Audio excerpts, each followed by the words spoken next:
So how do you know if you or a loved one has ADD? Answer these 5 questions.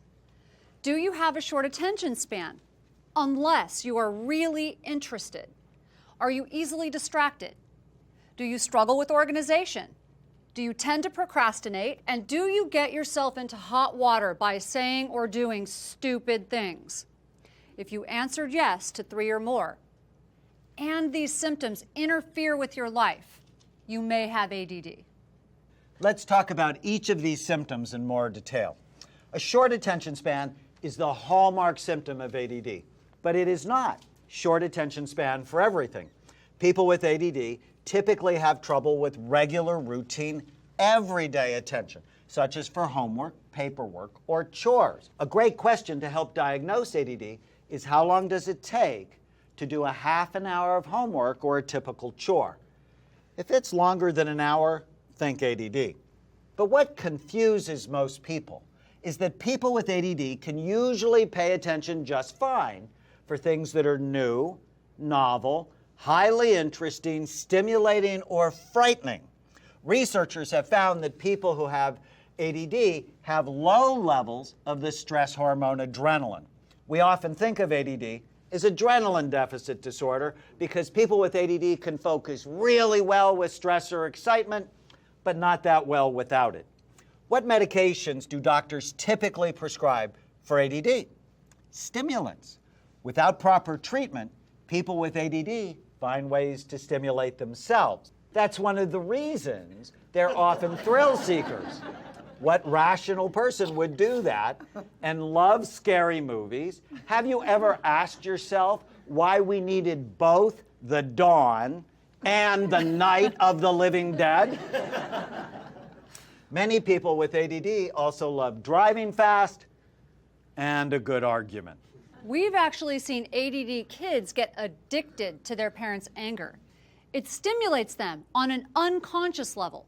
You'll see many of them will pick on the most irritable parent in their family and then work on them over and over until they explode. It's very important not to yell at ADD kids. If you do, the child will figure out how to make you do it again. In fact, when we get parents to stop yelling, some kids actually get worse for a few days. It's like they're going through drama withdrawal. Conflict seeking also applies to ADD adults. I once saw a couple where the husband used to hide around corners and wait for his wife to come down the hallway, and then he would jump out in front just to scare her for fun. She brought him to see me after she was diagnosed with a heart arrhythmia. Treating him helped to save her life. Distractibility is another major symptom. This is where people see too much, feel too much, and hear too much. Our brain has an amazing ability to block out distractions, but people with ADD tend to notice everything around them. Plus, they're always uncomfortable in their own clothes. They cut the tags out of shirts, are always adjusting their seams. And as little ones, they take their clothes off a lot. Also, because of being sensitive, many people with ADD have to wear masks at night or run a fan so they don't hear every noise in the house. Our society is clearly making us all more distracted with cell phones, email, tablets, and video games. And people with ADD are even more vulnerable.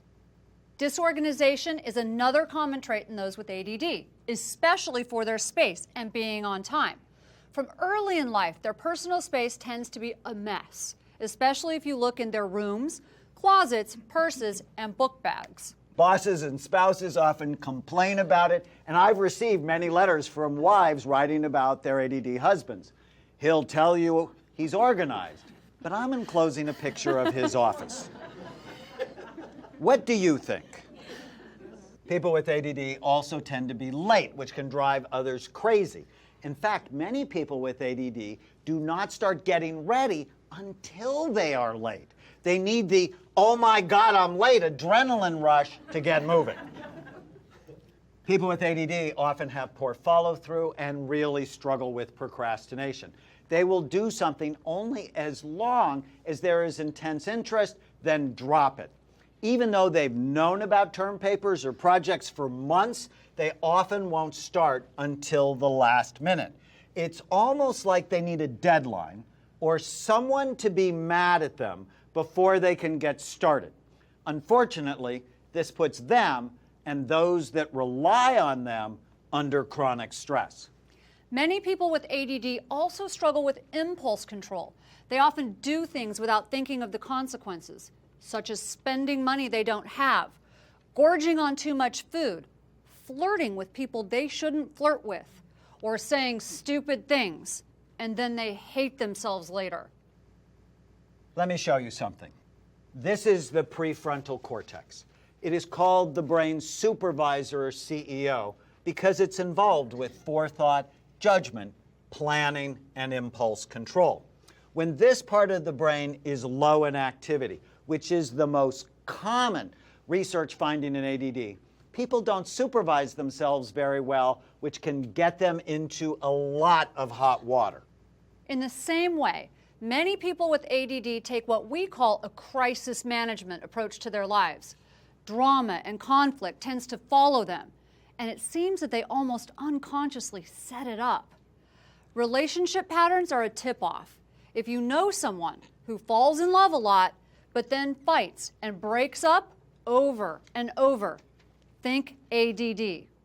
One important reason to treat ADD is that the chronic stress can wear out your immune system.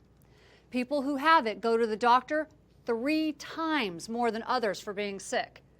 I was always sick growing up. My best friend described my house by saying, "Oh my God, there's always a fire to put out." She was describing the chronic drama. The steps to healing ADD include knowing if you or a loved one has it, knowing your type, which we'll talk about in the next segment, targeted supplements or medications for your type, getting your diet optimized, which is just critical, the right behavioral strategies, and getting your family involved.